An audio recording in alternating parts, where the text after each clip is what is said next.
Inay, wag muna kami iiwan. Ha? So ka pa namin makasama. Love you, Nay.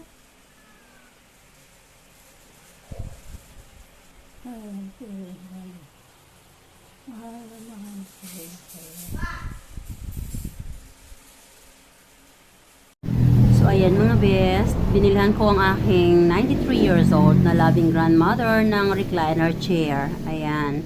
So alam nyo, sa mga ganitong pamamaraan, dito ko lang maipakikita sa kanya na she is so much important to me, and her comfortability is the most important to me. Alam din naman nating lahat na tayong lahat ay pupunta sa pagtanda. We just wish na pagtanda natin, meron ding someone na